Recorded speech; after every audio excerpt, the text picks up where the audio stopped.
एक लड़का अपने बेहतर करियर की तलाश में एक अनजान शहर में पहुंचता है। अनजान शहर में उसे एक अच्छी नौकरी ही नहीं मिलता, बल्कि अपने मनपसंद लड़की से शादी भी कर लेता है। लेकिन शादी के जैसे कुछ सालों का समय गुजरता है, एक दिन पति और पत्नी दोनों की हत्या कर दी जाती है। पुलिस जब इस केस की छानबीन करना शुरू करती है, तो एक ऐसा सच्चाई सामने निकल कर के आता है जिसे सुनने के बाद किसी को भी अपने कानों पर यकीन ही नहीं हो रहा था। वाकई में दोस्तों, आज की जो कहानी है यह आपको भी कहीं ना कहीं हैरान और परेशान कर देने वाली है। नमस्कार, आदाब, मैं जितेंद्र कुमार, आप देख रहे हैं स्टडी सफर तक। आज की जो सच्ची घटना मैं आपको सुनाने वाला हूं, दरअसल यह घटना है उत्तराखंड प्रदेश की। उत्तराखंड का एक जिला पड़ता है उधम सिंह नगर, और इसी उधम सिंह नगर का एक शहर पड़ता है रुद्रपुर। रुद्रपुर शहर के अंतर्गत एक इलाका आता है ट्रांजिट कैंट, और इसी ट्रांजिट कैंट का रहने वाला संजय यादव। संजय, जिसका उम्र है लगभग 35 साल के आसपास। संजय की पत्नी का नाम सलोनी। सलोनी जिसकी उम्र है लगभग 32 वर्ष के आसपास। संजय का इकलौता बेटा है जिसका नाम जय है। जय जिसकी उम्र है लगभग 12 साल के आसपास। संजय जो कि एक प्राइवेट कंपनी में नौकरी ही करता है और ठीक ठाक पैसे कमा लेता है और अपने परिवार के साथ बहुत ही खुशहाल तरीके से जीवन को व्यतीत करता है। बात कर रहा हूं मैं 3 अगस्त 2023 की रात्रि के करीब 2 बजे के आसपास। संजय के घर के अंदर से चीख पुकार की आवाज सुनी जाती है। चीख पुकार की आवाज सुनने के बाद जब आस पड़ोस के लोग जब इकट्ठा होते हैं और भागते दौड़ते संजय के घर पे पहुंचते हैं, लेकिन पड़ोसी जैसे संजय के घर के अंदर घुसते हैं, घर के अंदर का नजारा देख हर किसी के पैरों तले जमीन ही खिसक जाती है। दरअसल कमरे के अंदर संजय और उसकी पत्नी का डेड बॉडी पड़ा हुआ होता है। संजय की सास गौरी मंडल को काफी गंभीर अवस्था में पड़ी हुई होती है। संजय का बेटा जय जो चीख चीख करके रो रहा था। पड़ोसी जैसे इस तरह की नजारा देखते हैं, सबसे पहले इस बात की जानकारी पुलिस को दे देते हैं। पुलिस को जैसे सूचना मिलती है, पुलिस उसी रात को ही अपनी टीम के साथ संजय के घर पे पहुंचती है। पुलिस सबसे पहले आनन फानन में संजय की सास को नजदीकी हॉस्पिटल में भेजती है और फिर संजय और उसकी पत्नी की डेड बॉडी को चेक करती है। तो मालूम चलता है कि संजय के गले पे किसी तेज धारदार हथियार को चला दिया गया है, लेकिन उसके पत्नी के शरीर पे उसी तेज धारदार हथियार पे कई बार चलाया गया था। पुलिस सबसे पहले दोनों की डेड बॉडी को अपने कब्जे में ले लेती है और फिर दोनों को पोस्टमार्टम के लिए भेज देती है। पुलिस इस पूरी वारदात के बारे में संजय के बेटे जय से पूछताछ करती है।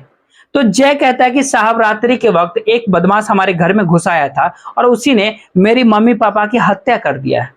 पुलिस जब उस अपराधी के बारे में जय से पूछताछ करती है कि क्या तुम्हें उसे पहचान सकते हो, इसमें जय का कहना होता है कि उस व्यक्ति को अक्सर हमारे घर पे आया जाया करता था। मैं उसका नाम तो नहीं जानता हूं, लेकिन जैसे वो सामने देखूंगा तो मैं उसे पहचान जाऊंगा। जय जैसे इस तरह की बातें पुलिस वालों से कहता है, तो पुलिस जैसे के ही तरीर पे गली के सीसीटीवी फुटेज को चेक करती है। पुलिस जब सीसीटीवी फुटेज को चेक करती है तो सीसीटीवी फुटेज में वो व्यक्ति भागते हुए नजर आता है।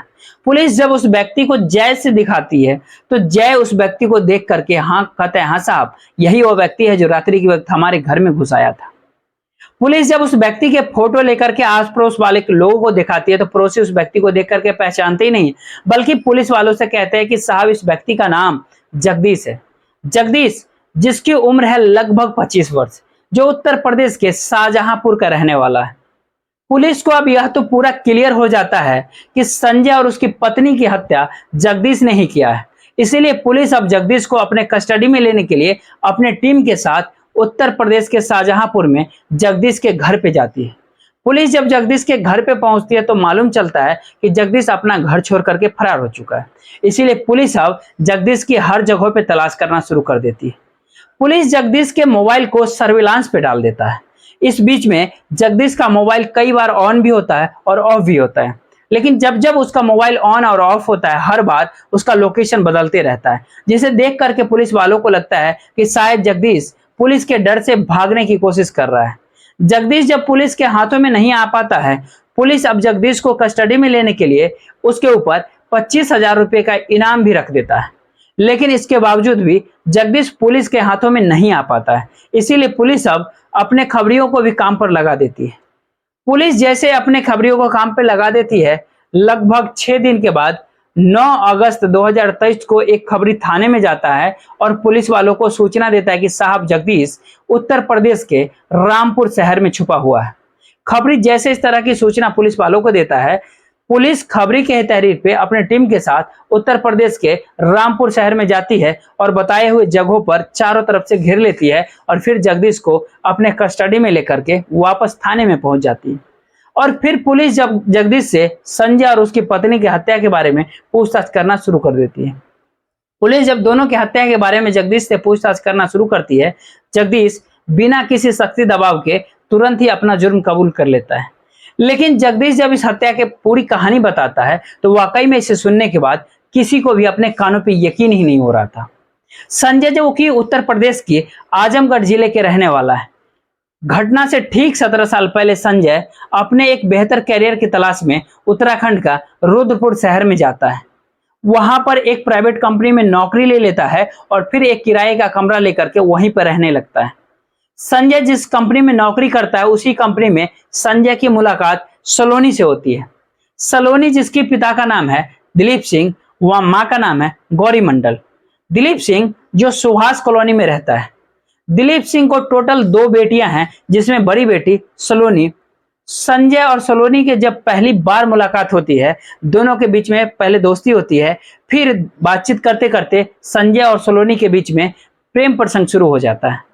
संजय और सलोनी के प्यार का परवान जब चढ़ता है, दोनों शादी करने का फैसला कर लेते हैं। हालांकि दोनों अलग अलग जाति समुदाय से आते हैं, इसके बावजूद भी संजय और सलोनी दोनों अपने ही घर परिवार वालों से इस शादी के बारे में बातचीत करते हैं। जब दोनों ही अपने अपने घर वाले परिवार वाले से बात करते हैं शादी के लिए, तो दोनों के घर परिवार वाले इस शादी का मंजूरी भी दे देते हैं।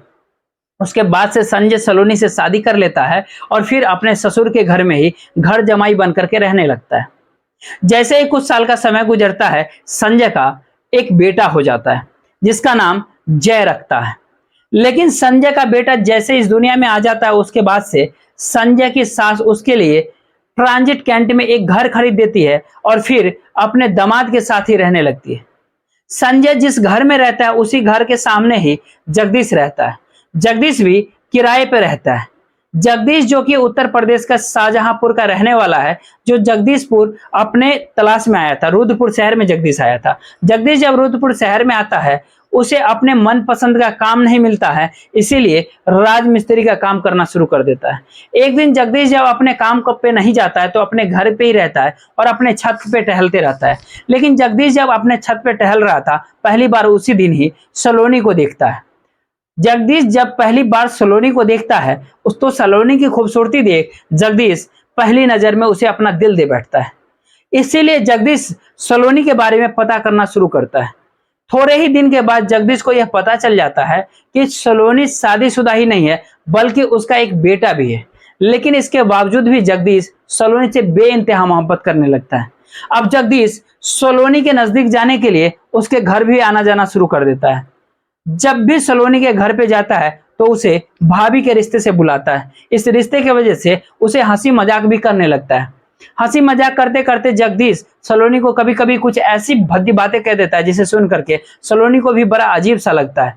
लेकिन सलोनी जगदीश को कुछ खास ध्यान नहीं देती है। सलोनी को भी लगता है कि शायद देवर भाभी के रिश्ते की वजह से जगदीश उसे थोड़ी हंसी मजाक कर लेता है।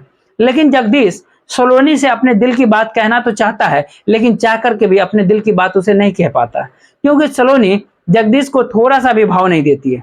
इसीलिए जगदीश एक सही मौके का इंतजार करने लगता है। धीरे धीरे जब समय गुजरना शुरू होता है, जैसे ही साल 2020 आता है, लॉकडाउन आ जाता है।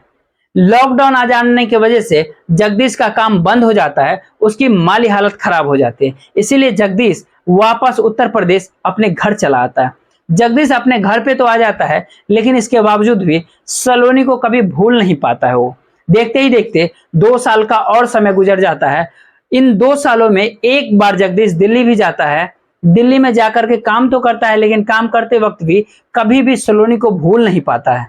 इसीलिए जगदीश अब सलोनी को अपने दुनिया में लाने के लिए फिर से उत्तराखंड के रुद्रपुर शहर में चला जाता है। लेकिन साल 2022 में जगदीश जब उत्तराखंड के रुद्रपुर शहर में जाता है, तो फिर वहां पे सलोनी को इलाके में जाकर के किराए का कमरा फिर से लेता है और इस बार बिल्डिंग का काम करना शुरू कर देता है। आखिरकार 2 सालों बाद फिर जगदीश एक दिन सलोनी के घर पे जाता है। 2 साल के बाद जब सलोनी के घर पे जाता है तो सलोनी भी जगदीश को देखकर काफी खुश होती है। सलोनी का खुशी देख करके जगदीश को लगता है कि शायद अब सलोनी उसे पसंद करने लगी है। इसीलिए अब जगदीश बार बार सलोनी के घर पे आना जाना शुरू कर देता है। लेकिन जैसे ही कुछ दिन का समय गुजरता है, जगदीश को फिर से एहसास होता है कि शायद सलोनी उसे पसंद नहीं करती है। लेकिन अब जगदीश के सब्र का बांध टूट चुका था। इसीलिए जगदीश अब सलोनी से अपने प्यार का इजहार करने के लिए एक प्लान बना लेता है। इसी प्लान के तहत जगदीश एक दिन मार्केट में जाता है, एक मोबाइल खरीदता है और उसे पैक करवाता है और उसी पैक में एक पर्ची डाल देता है। सलोनी के घर पे जाता है, उस मोबाइल को सलोनी को देते हुए कहता है कि भाभी मैं अपनी तरफ से तुम्हें एक गिफ्ट दे रहा हूँ। गिफ्ट दे करके जगदीश तो घर चला आता है, लेकिन सलोनी जब उस गिफ्ट को खोलती है तो उसमें से एक पर्ची निकलता है। उस पर्ची को जब सलोनी पढ़ती है तो उसमें जगदीश ने लिखा था कि मैं आपसे बेइंतहा मोहब्बत करता हूँ और मैं आप ही से शादी करना चाहता हूँ। दरअसल मैं भाभी आपसे शादी ही नहीं करना चाहता हूँ, बल्कि मन ही मन मैंने आपको अपना पत्नी भी मान लिया है। सलोनी जैसे उस पर्ची को पढ़ती है तो उसे पढ़कर सलोनी के अपने आप पे यकीन ही नहीं होता अपने आंखों पे कि अगले दिन जगदीश जब सलोनी के घर पे जाता है तो सलोनी उस बात से काफी गुस्सा हो जाती है। वह गिफ्ट जगदीश को वापस ही नहीं करती, बल्कि उसे कहती है कि आइंदा से कभी अब तुम मेरे घर पे मत आना। जगदीश उस गिफ्ट को लेकर के तो आ जाता है, लेकिन जगदीश उसी दिन कसम खा लेता है कि वह किसी भी कीमत पे सलोनी को हासिल करके ही रहेगा। उसके बाद से सलोनी के घर पे जबरदस्ती आना जाना शुरू कर देता है। इधर सलोनी उस गिफ्ट को जगदीश को वापस तो कर देती है, लेकिन सलोनी यहाँ पर एक गलती कर देती है। इस पूरे मैटर के बारे में सलोनी अपने पति से कुछ भी नहीं बताती। जगदीश जब बार बार उसके घर पे आना जाना शुरू करता है, इस वजह से सलोनी के पति संजय को भी अपने पत्नी के ऊपर शक चला जाता है। संजय के दिमाग में इस कदर से शक घिर जाता है कि उसके बाद से संजय और सलोनी के बीच में इसी बात को लेकर के आए दिन झगड़े तकरार शुरू हो जाते हैं। इसी बीच में संजय को यह भी पता चल जाता है कि जगदीश ने उसकी पत्नी को एक गिफ्ट भी दिया था। यह सच्चाई जैसे संजय को मालूम चलता है, उसकी पत्नी से जोरदार तरीके से झगड़ा तकरार शुरू हो जाता है। सलोनी अपने पति को काफी समझाने की कोशिश करती है कि मेरा जगदीश के साथ कोई चक्कर नहीं चल रहा है, लेकिन इसके बावजूद भी संजय को अपनी पत्नी बातों पे यकीन ही नहीं होता। एक दिन संजय और सलोनी जब दोनों अपने घर पे ही थे, उसी वक्त ही जगदीश भी उसके घर पे पहुंच जाता है। लेकिन जगदीश जैसे वहां पे पहुंचता है, अपने सामने संजय को देखता है। जगदीश को देखकर संजय एकदम से भड़क जाता है और उसे गुस्से में अपने ही घर से बाहर निकालता है। जैसे ही गुस्से में घर से बाहर निकालता है तो जगदीश को यह मालूम चल जाता है कि संजय को सारी सच्चाई पता चल चुका है। अब जगदीश सोचता है कि जब संजय को सारी सच्चाई मालूम चल ही चुका है, तो अब जगदीश भी संजय के सामने ही उसकी पत्नी से कहता है कि तुम मेरे साथ चलो।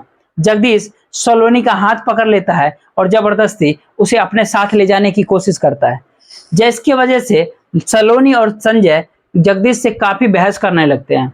हल्की सी जब शोर शराबा होती है, शोर शराबा सुनकर आस पड़ोस के लोग भी आ जाते हैं। आस पड़ोस के लोग जब वहां पे पहुंचते हैं, जब उन्हें पता चलता है कि जगदीश सलोनी को जबरदस्ती अपने साथ ले जाने की कोशिश कर रहा है, पड़ोसी जगदीश को धमकी देते हुए कहते हैं कि यहाँ से जल्दी से भाग जा, वरना हम पुलिस बुला देंगे। पुलिस का नाम सुनते ही जगदीश एकदम से डर जाता है। डर के मारे वहां से वो तो निकल तो जाता है, अपने घर चला आता है, लेकिन जगदीश को उस दिन अपनी काफी बेइज्जती महसूस होता है। जगदीश को इतना काफी बेइज्जती महसूस होता है कि उसी दिन ही गुस्से में ही एक सलोनी और संजय को हमेशा के लिए इस दुनिया से हटाने का तय कर लेता है। उसके बाद से जब भी सलोनी और संजय को इस दुनिया से हटाने के लिए एक सही मौके का इंतजार करने लगता है।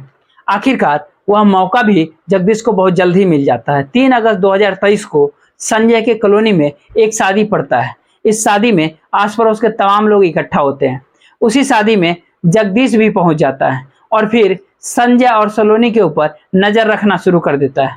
रात्रि के जैसे ही 12 साढ़े 12 बजता है, संजय अपने पत्नी के साथ वापस अपने घर पे चला आता है।